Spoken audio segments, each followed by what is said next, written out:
Oke, ini bukan sekedar bahasan ekonomi yang bikin ngantuk ya. Ini tuh cerita soal strategi besar, taruhannya tinggi banget yang lagi dimainkan di depan mata kita semua. Sebuah rencana yang umurnya udah 80 tahun dan sekarang diulang lagi. Yuk kita bongkar sama-sama. Coba bayangin suasana tahun 1944. Perang Dunia Kedua masih berkecamuk di mana-mana, tapi sekutu udah diambang kemenangan. Nah, para pemimpin dunia ngumpul bukan buat ngerayain, tapi buat nentuin sesuatu yang dampaknya jauh lebih awet dari perang itu sendiri. Siapa yang bakal pegang kendali dan nulis aturan main untuk sistem keuangan global yang baru. Dan jangan salah, Amerika itu udah menang bahkan sebelum rapatnya dimulai. Posisi mereka di tahun 1944 itu benar-benar nggak ada tandingannya. Mereka pegang 70% cadangan emas dunia, produsen industri terbesar, sekaligus jadi bankir buat seluruh dunia. Sementara negara-negara lain hancur lebur. Jadi Amerika nggak perlu berjuang buat jadi dominan. Mereka tinggal datang dan angka-angka yang bicara. Nah, ini pertanyaan kuncinya. Karena strategi yang sama persis yang dipakai Amerika buat ngambil alih tongkat estafet dari Inggris waktu itu, sekarang lagi ditiru habis-habisan. Langkah demi langkah oleh Tiongkok untuk menantang dominasi Amerika. Ini dia cetak birunya, pedoman 5 langkah yang bisa dibilang elegan tapi juga brutal buat menggantikan mata uang cadangan dunia. Amerika udah nyempurnain jurus ini buat menggulingkan pound Inggris, dan sekarang kerangka inilah yang bakal kita pakai buat membedah strateginya Tiongkok. Jadi, yuk kita mulai. Kita akan lihat satu persatu, langkah demi langkah, gimana Tiongkok mengeksekusi strategi yang sama persis ini. Dan buktinya, wah jelas banget. Langkah pertama. Jadi kreditor nomor 1 di dunia. Dulu, Amerika yang ngasih utang buat bangun kembali Eropa yang hancur karena perang. Sekarang, Tiongkok udah nyuntikin lebih dari $1 triliun lewat Belt and Road Initiative-nya. Tujuannya, sama persis, menciptakan ketergantungan dan punya pengaruh ekonomi yang kuat. Lanjut ke langkah kedua, kumpulin emas. Di zaman serba digital kayak sekarang, kok logam kuno ini masih penting banget, Yang? Soalnya emas itu aset netral paling ultimat. Momen paling krusialnya itu tahun 2022. Pas cadangan dolar Rusia senilai $300 miliar dibekukan begitu aja. Kejadian itu ngasih sinyal ke seluruh dunia. Aset dolar Anda bisa disandera. Kalau emas, nggak bisa.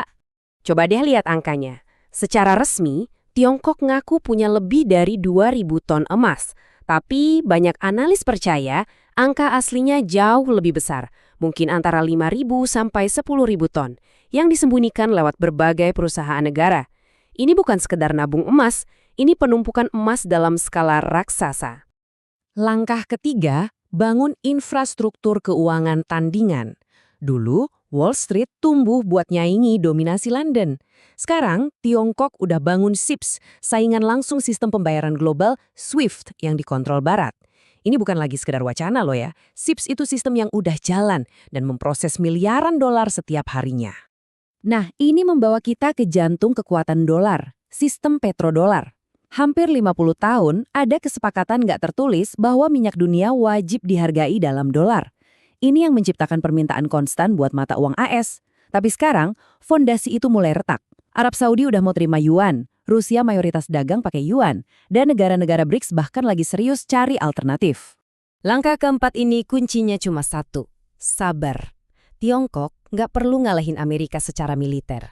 Mereka cuma perlu nunggu sampai Amerika melemahkan dirinya sendiri dari dalam. Dan ini membawa kita ke sebuah angka yang bikin geleng-geleng kepala.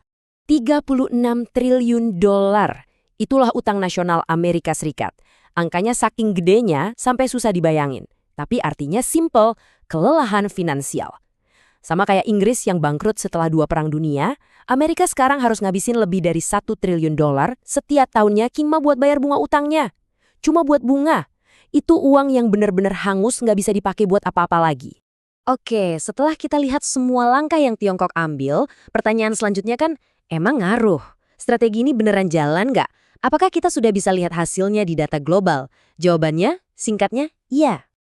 Angka yang paling penting di sini bukan 59%-nya, tapi tren penurunannya. Jadi, cadangan devisa itu mata uang asing yang dipegang bank sentral buat jaga stabilitas. Dalam 2 dekade terakhir, porsi dolar di cadangan devisa global itu anjlok 12 poin. Ini bukan kehancuran tiba-tiba, bukan. Ini adalah erosi yang pelan tapi pasti, persis seperti yang dialami pound Inggris sebelum dolar mengambil alih. Dan ini nunjukin dengan jelas kalau pergeseran kekuasaan kayak gini, itu butuh waktu puluhan tahun. Bukan kejadian semalam, ini adalah proses yang panjang, bertahap, tapi seringkali puncaknya itu terjadi dalam satu momen krisis yang tiba-tiba, di mana tatanan dunia yang baru langsung terbentuk. Jadi, inilah pertarungan akhirnya. Di satu sisi, ada kekuatan Amerika yang nggak bisa diremehin. Sistem hukumnya, pasar modalnya yang super liquid, dan jaringan aliansinya yang kuat. Tapi di sisi lain ada kelemahan yang menganga, utang 36 triliun dolar dan politik dalam negeri yang macet. Nah, strategi Tiongkok itu nggak menyerang kekuatan Amerika secara langsung. Mereka cuma dengan sabar memanfaatkan kelemahannya. Ini nih pemikiran penutup yang benar-benar menohok. Tahu ada masalah itu belum tentu bisa jadi solusi. Apalagi kalau lawannya itu sistem keuangan dan politik yang udah terlalu besar dan kaku untuk diubah. Inggris waktu itu sadar betul posisi mereka lagi digeser, tapi mereka udah nggak berdaya buat mengubah arah kapal. Jadi, pertanyaan terakhir buat kita semua renungkan adalah ini. Dengan utang yang terus menumpuk dan kemauan politik yang kelihatan melemah, apa Amerika bisa mengatasi kelemahannya sendiri sebelum Tiongkok siap mengajukan tatanan dunia yang baru? Atau jangan-jangan sejarah memang akan terulang kembali